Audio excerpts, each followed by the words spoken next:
Hola, bienvenidos a un nuevo Gema Tips, donde tocaremos el tema de la libertad de los pueblos, la esclavitud y los presos políticos. No sin antes hacer un poco de historia para poder entrar en contexto, así que pónganse cómodos y puede ser que incomode a algunas personas, también ando engripada, así que ténganme paciencia. Empezaré diciendo que en la Carta de Venezuela, la represión no es un error del sistema, es un sistema en sí mismo. Es una válvula de control que se activa cuando el poder siente que pierde el equilibrio. Los presos políticos no aparecen por casualidad, aparecen cuando el Estado deja de convencer y comienza a encerrar para generar miedo. En la Grecia antigua, hubo una esclavitud interna y externa, siendo Atenas la cuna de la democracia y que solo era para hombres libres, en realidad la mayoría de la población no lo era. Tuvieron esclavos considerados mercancía, es decir, un individuo privado de libertad y sujeto a la voluntad del amo, quien podía comprarlo, venderlo, hasta alquilarlo, como si se tratara de un bien así, tipo objeto. Y al igual que las mujeres eran tratadas como botín de guerra, mientras los hombres servían para intercambiarlos o pedir rescate por ellos. ¿Les suena todo esto conocido, verdad? La esclavitud fue una institución fundamental y normalizada en la antigua Roma, constituyendo aproximadamente un tercio de la población y gran parte de la mano de obra en agricultura, en minería, en el hogar y proyectos de ingeniería. Durante el Imperio Romano la libertad podía perderse legalmente. Ellos tuvieron esclavos extranjeros por ser prisioneros de guerra y también ciudadanos romanos esclavizados por tener deudas. Los esclavos considerados propiedad eran desprovistos de derechos, provenían mayormente de conquistas militares, nacimientos, porque un esclavo daba a luz a hijos esclavos, por comercio, también por deudas, como les dije, y trabajando bajo condiciones que variaban de brutales a tolerables. En esa época la gente era un poco fuerte. En la China imperial se clasificaba a los esclavos en base a su jerarquía social. Eran propiedad de sus amos, trabajaban como sirvientes, domésticos, también en la agricultura o en la construcción. A menudo heredaban su condición o eran vendidos por necesidad económica. Aunque su estatus evolucionó en el tiempo, sufrieron lo que sufren todos: desnutrición, abuso y restricciones legales que a veces también limitaban la crueldad de los dueños. Hubo castigos penales que convertían a ciudadanos en esclavos, además de que las familias enteras podían ser esclavizadas y tuvieron un trabajo forzado estatal masivo para los delincuentes que persistió hasta el siglo XX. Y mientras los pueblos tengan sueldos miserables o con muchas horas, también tenemos otra forma de esclavitud. Muchas tribus indígenas practicaron alguna forma de esclavitud antes de la introducción europea de lo que conocemos como esclavitud. No compraban ni vendían cautivos en la época precolonial, aunque a veces intercambiaban individuos esclavizados con otras tribus para rescatar a sus propios miembros. Las personas capturadas a veces se les permitía asimilarse a la tribu y más tarde producirían una familia dentro de la tribu, todo ganancia. La esclavitud entre los aztecas no era hereditaria ni basada en la raza, sino una condición temporal por deudas, por crímenes o por venta propia. La gente se autovendía. Y estos esclavos aztecas podían poseer bienes, casarse y ser libres al saldar deudas o tras la muerte de su amo, trabajando principalmente como sirvientes personales, aunque a veces podían ser sacrificados si eran incorregibles. Y la esclavitud entre los pueblos amazónicos existía antes de la conquista. A menudo se basaba en cautivos de guerra tomados por los propios indígenas. Y estas prácticas variaban, incluyendo la integración, el intercambio o el uso de cautivos para trabajar. Una estructura que en ocasiones continuó bajo coerción externa o adaptaciones propias durante la colonia. Los primeros esclavos africanos llegaron a América traídos por los portugueses a finales del siglo XV, pues la corona portuguesa tenía los derechos del comercio de esclavos africanos dado en 1455 por bula papal, y fueron introducidos en Brasil y algunas de las islas como la Española, lo que actualmente son República Dominicana y la República de Haití, también estuvieron en otras islas del Caribe, y ese era como su asiento para la venta de esclavos. Los mercaderes portugueses pues utilizaban a estos esclavos para la defensa, para la minería. Algunos eran mozos de cargas, aunque además del negocio oficial, hubo también el contrabando de esclavos ejercido por piratas. En esa época siempre había muchos piratas en el Caribe y otros comerciantes también. Hasta aquí la historia es la conocida, y como se puede constatar, lo pueden hacer, en la historia de las civilizaciones, no ha habido una civilización en el planeta sin coerción. Lo que ha existido y existen son diferentes formas de escala y de justificación, porque la esclavitud primero fue política o bélica, luego económica y finalmente fue estructural. Durante la colonia, con la Carta de la Capitanía, vemos que los esclavos no parecían ciudadanos, sino más bien propiedad económica, y su cuerpo era el recurso. La economía colonial se sostenía con una violencia estructural normalizada. Si pueden verlo en la carta, la casa 6, trabajo obligatorio, sabemos que sin derechos. Venus en Leo en 8 nos está hablando pues de aquello. La casa de la economía, que es la casa 2, está en Capricornio con Saturno regente en casa 11, lo que marca como un sometimiento por jerarquía, es decir, la autoridad del momento. Y como está en Escorpio, pues bueno, tenemos control, también podemos tener violencia. Y el esclavo como tal no estaba preso, estaba integrado al sistema productivo como un objeto. Y eso es Saturno en su expresión más cruda. No todos los planetas son luminosos. Por su lado, la luna en Escorpio, representando al pueblo, se encontraba en la casa 12. Eso me llamó mucho la atención porque habla de vidas invisibles, de dolores silenciados, de gente sin voz, y quién sabe cuántos castigos ocultos tuvo la sociedad en esos momentos. A lo largo de la historia, la esclavitud ha cambiado de nombre, de rostro y de justificación, pero no de esencia. Ninguna civilización quedó intacta, fuera en palacio, en los campos, en las minas, en los mercados. Siempre hubo cuerpos sometidos y voluntades doblegadas por la fuerza, por la deuda, por la guerra o por la ley. El hierro en los tobillos de ayer se transformó en barrotes, uniformes y expedientes.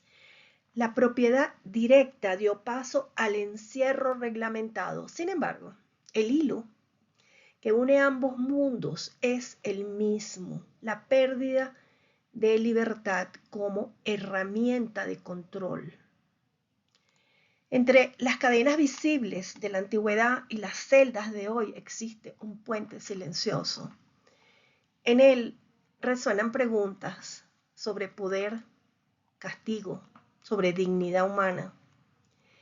Y cuando cambian los sistemas, cambian los discursos, pero la memoria de quienes fueron privados de su libertad por conquista, por nacimiento, por sentencia, por lo que fuera, no recuerda que la línea entre esclavo y prisionero no siempre ha sido clara. La historia avanza, pero las marcas del cautiverio en cualquiera de sus formas sigue interpelando a cada época sobre qué significa realmente ser libre. La privación de libertad no ha sido una excepción, sino un mal recurrente del propio ser humano, una constante que adopta distintas formas según la época y la cultura. Pero el patrón se repite: dominar al otro para sostener un orden de poder. Y en la era moderna reaparece bajo otras formas: trabajo forzado, encarcelamiento político, represión estatal, recordándonos que mientras el gobierno tema perder control, perder fuerza, siempre buscará cuerpos a los que encerrar. En lo arquetípico, la privación sistemática de libertad surge cuando la autoridad es tomada por la sombra del ser humano. Ese territorio interno donde el miedo a perder control se impone sobre la ética y se rodea de adeptos que sigan su discurso para poder mantenerse. Y esa es la activación de Saturno y de Plutón. La ley que deja de ordenar para castigar y la fuerza que ya no transforma, sino que domina para obtener su beneficio, sea el que sea, perpetrarse en el poder, enriquecerse.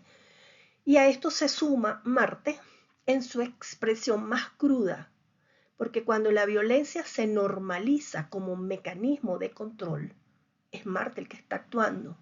Y Neptuno, desde su sombra, anestesia la conciencia colectiva mediante el silencio, la negación o el relato justificatorio. Así, la esclavitud primero y el encarcelamiento político después no aparecen como anomalías aisladas, sino como expresiones recurrentes del mismo arquetipo, el del poder, que incapaz de sostenerse desde la legitimidad, necesita encerrar cuerpos para preservar su autoridad. Y aparece el castigo cotidiano del hacinamiento, la negación médica, la alimentación deficiente, las causas inventadas, la indefensión jurídica y castigos prolongados que produce en los privados de libertad un desgaste físico lento y paulatino. En lo arquetípico está, yo la llamo aberración, no pertenece a un solo pueblo ni a una ideología concreta. Responde a una sombra estructural del ser humano. Tampoco es un accidente histórico, es un arquetipo mal integrado que se activa cuando el poder se separa de la conciencia. Aquí el arquetipo central es Saturno y Plutón, los dos controladores per se del zodíaco. Saturno, que representa el orden, la ley, el límite, la autoridad y la estructura. Y por su parte, Plutón, que es el transformador, que es el que encarna el instinto de dominación, el control absoluto, pero también el de la supervivencia a cualquier costo. Y por supuesto, el miedo a perder ese control es en lo que basan su estrategia de poder.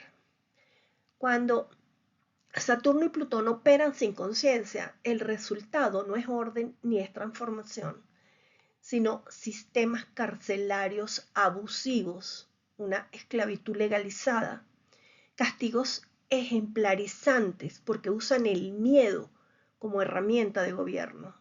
Y este es el arquetipo del poder que necesita encerrar para sostenerse. Además, se junta la sombra de Marte, porque cuando está mal integrado, deja de ser defensa y se vuelve violencia y se vuelve legítima, porque se traduce en represión, en tortura, castigo corporal y en la militarización del control social. En términos arquetípicos, es el paso de proteger la comunidad a someterla. De postre, Neptuno es cómplice porque ningún sistema de esclavitud o represión se sostiene sin Neptuno en su sombra, porque funciona como cortinas de humo, la negación colectiva, la propaganda para justificar lo injustificable, la invisibilización del sufrimiento. Es como voltear para el otro lado o decir no pasa nada o es necesario, y la que me parece peor es que se lo merecen por revoltosos. Neptuno se evade, permite que la sociedad no vea o no quiera ver, que se proteste por injusticias, por robos y por abusos del gobierno, y es como que lo tapa. Porque cuando una sociedad normaliza la privación de libertad, sea por esclavitud, por servidumbre, por prisión política, no habla del pasado, habla del modelo de poder que sostiene el presente y se aferra a mantenerlo a toda costa. Y por supuesto, no todo el que trabaja para el gobierno es un corrupto o es un ladrón o es una mala persona, simplemente se encuentra que necesita trabajar como todo el mundo y está con las manos atadas y una mordaza en la boca porque el régimen tiene gente poderosa, capaz de cualquier cosa por mantenerse en el poder. Todas las imágenes que generé son hechas con inteligencia artificial, ¿ok? Para los que me preguntaron, en mitología y en psicología también, todo arquetipo tiene su lado luminoso y su lado oscuro. Y esto es algo que siempre explico en mis clases. Dentro de lo arquetípico, el padre, que es el que representa la ley y la protección, actúa como el guardián de las estructuras, de la disciplina, la responsabilidad y el que nos pone los límites. ¿Para qué? Pues para madurar, ya que él es el maestro del zodíaco. Saturno es la autoridad, es el padre del tiempo, el padre del karma, es el regente de Capricornio, que es lo más elevado que tenemos en una carta en el zodíaco natural. Y su contraparte es el padre oscuro, que representa la autoridad destructiva, la rigidez, el miedo. La desestructuración y la detención aparece cuando la autoridad se vuelve punitiva y posesiva. Este arquetipo exige obediencia absoluta y castiga la disidencia, porque la toma como traición, porque él no busca ciudadanos, él busca súbditos. ¿Recuerdan el mito de Saturno, quien devoraba a sus hijos por miedo a ser destronado? El arquetipo del padre oscuro aparece cuando la figura que debería proteger y ordenar se transforma en vigilante y dueño del destino colectivo. No gobierna desde la guía, sino desde el temor. No corrige para formar, sino para someter. Es su sombra.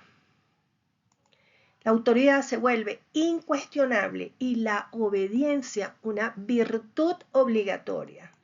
Él se presenta como salvador, pero exige lealtad absoluta.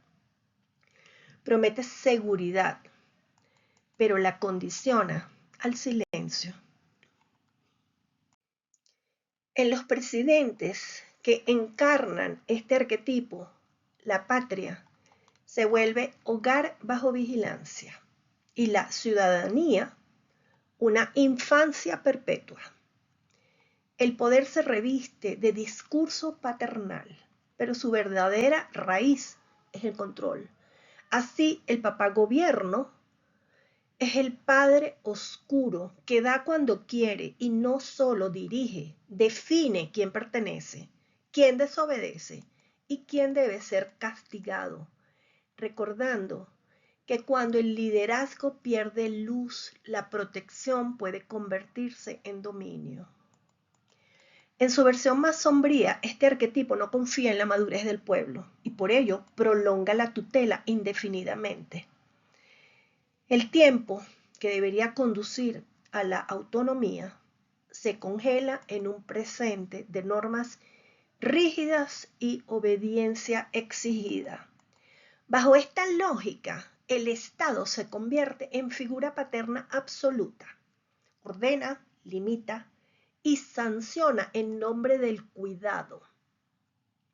Pero cuando la autoridad se sostiene en el miedo y no en la responsabilidad compartida, la estructura deja de proteger para empezar a devorar, recordándonos que todo poder que no acepta límites termina temiendo a sus propios hijos. ¿Recuerdan quién envió a Saturno al Tártaro? ¿Por qué es tan persistente este arquetipo?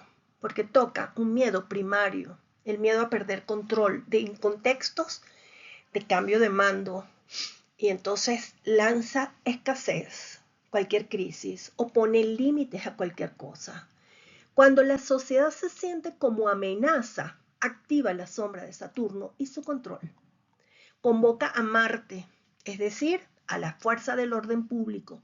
Lo justifica con Neptuno, en sombra por supuesto, dando relatos falsos, potes de humo que me gusta llamar, y la sombra de Plutón se queda con el poder real.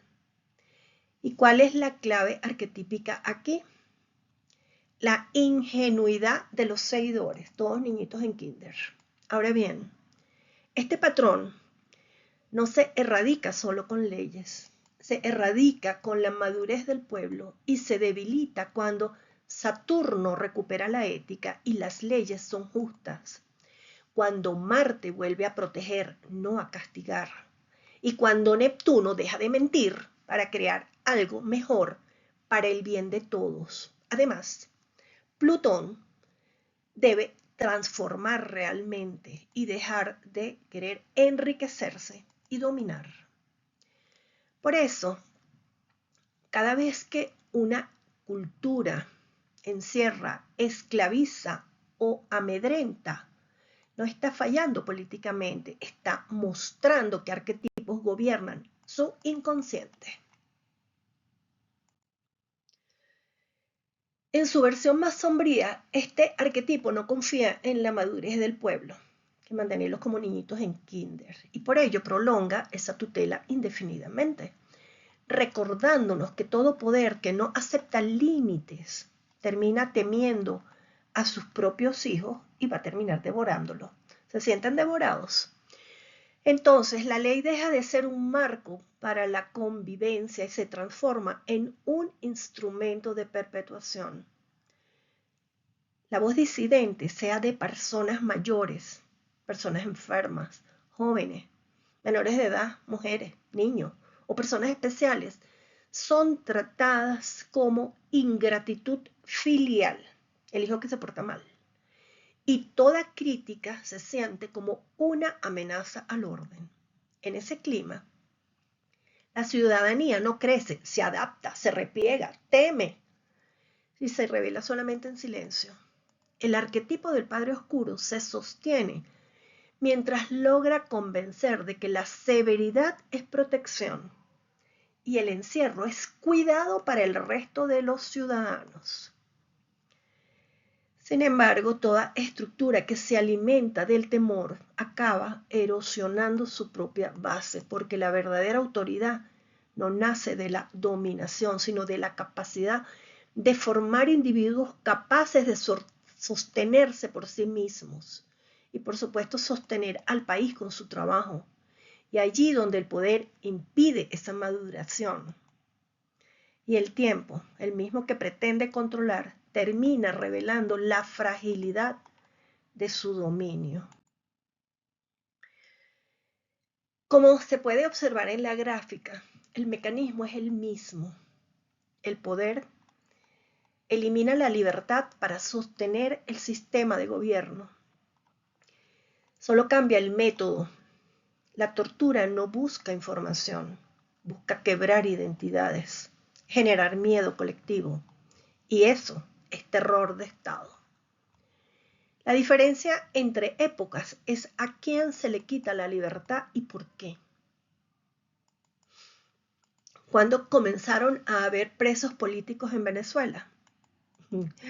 La historia de los presos políticos en el territorio venezolano no es algo reciente, tiene raíces que se remontan a antes de 1900, pero con formas y significados distintos según el contexto histórico del momento.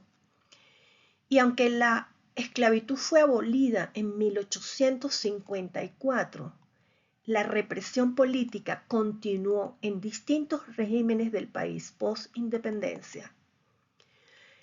Las dictaduras y gobiernos autoritarios encarcelaron a opositores, insurrectos y críticos mucho antes de la era petrolera y mucho antes de la Venezuela contemporánea.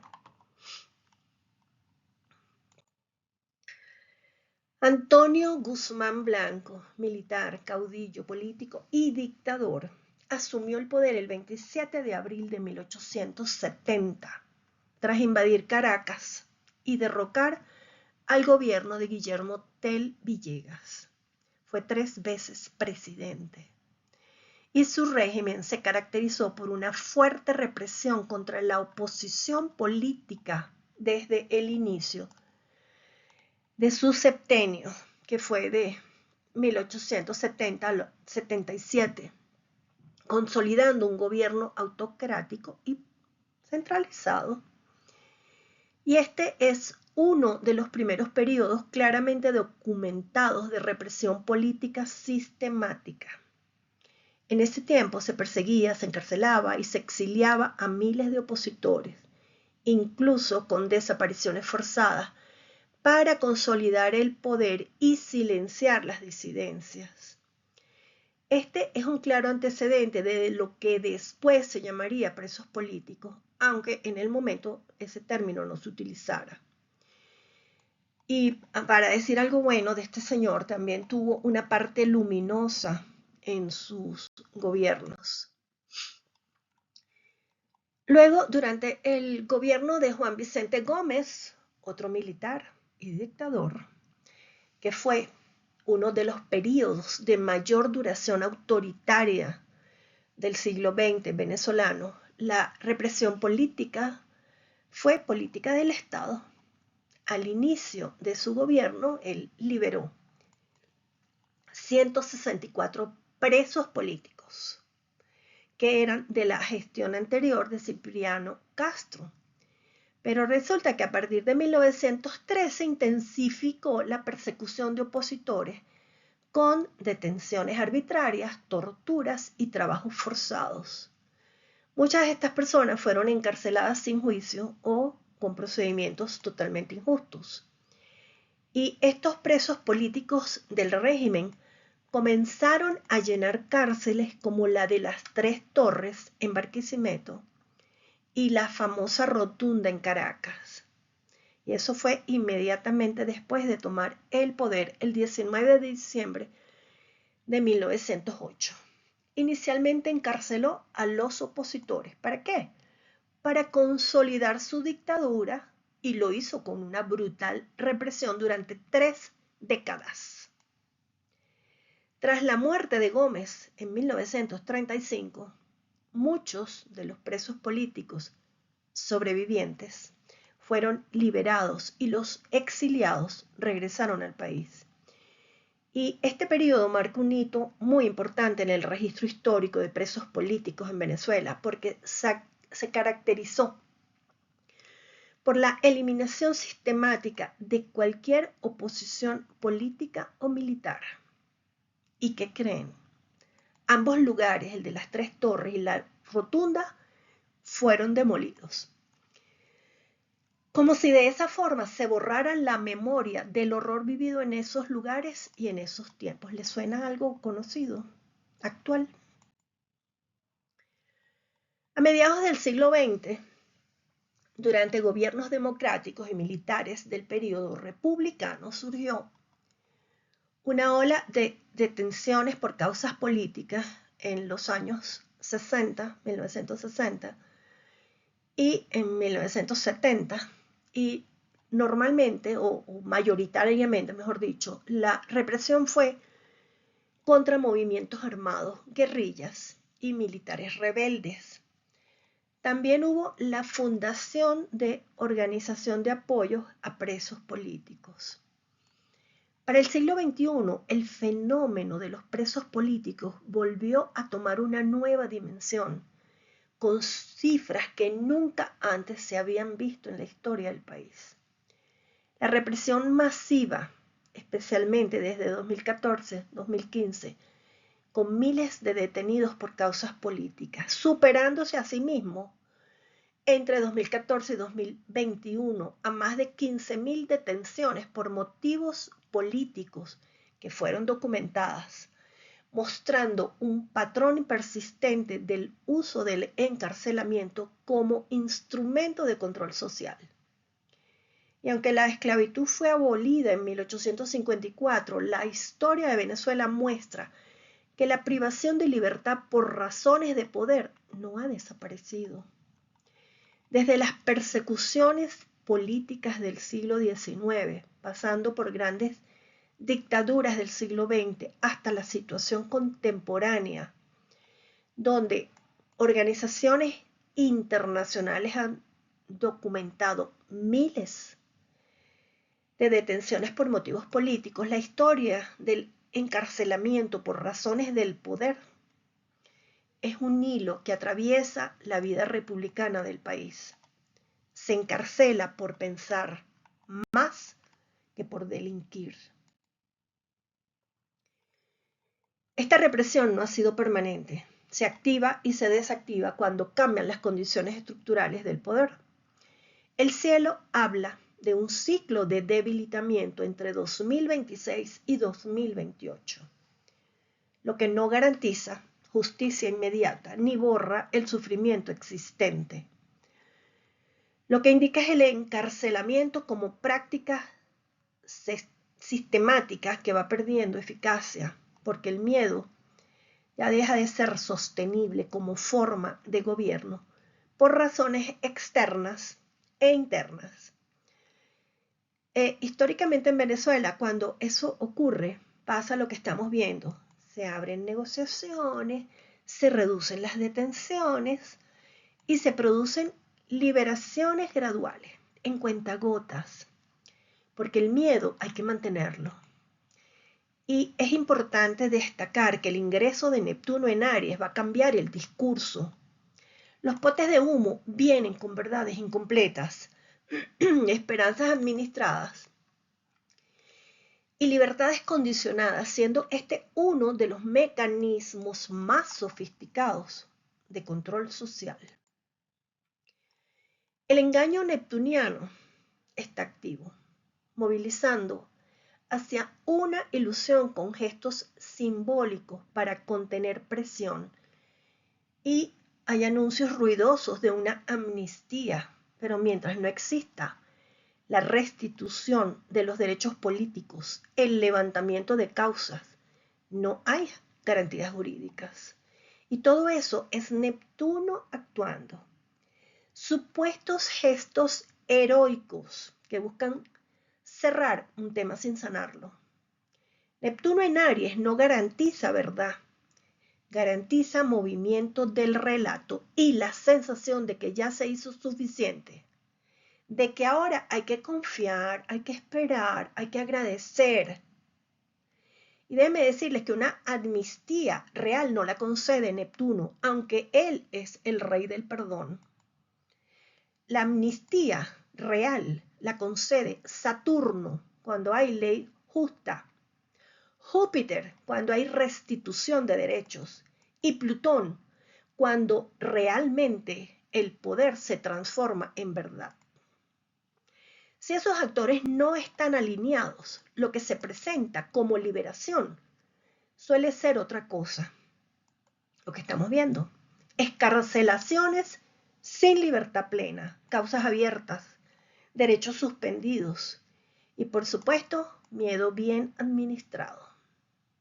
El cuerpo sale, deja los barrotes, pero la vida sigue condicionada y eso no es justicia, eso es control sin barrotes visibles. El anuncio de la amnistía del 30 de enero 2026 se daba bajo un cielo que habla más de tensión que de resolución. Con Saturno en Aries, signo de su caída, la autoridad busca afirmarse, pero no desde la solidez del orden, sino desde la urgencia de imponerlo. Tiene prisa. Júpiter exaltado en Cáncer va retrógrado, así que eso sugiere un discurso de protección y reconciliación que mira al pasado y apela a lo emocional. Mientras tanto, Plutón, que está en Acuario, está conjunto a Marte, que señala la presión de fuerzas colectivas, conflictos latentes y movimientos que empujan transformaciones profundas. El gesto político aparece así atravesado por la necesidad de seguir en control, la revisión de la memoria y la intensidad de un clima social que no se resuelve solo con decretos. Y hay que recordar que en la Carta de Venezuela, los presos políticos aparecen cuando el poder pierde legitimidad. Gracias por acompañarme en este recorrido. Si te gustó, comenta, comparte, dale like, suscríbete al canal. Y para ver más videos sobre Venezuela, en el playlist están. Ahí he ido analizando diferentes aspectos del país. Hasta aquí nuestro Gematips griposo y mientras en el cielo las estrellas siempre brillan. Bye bye.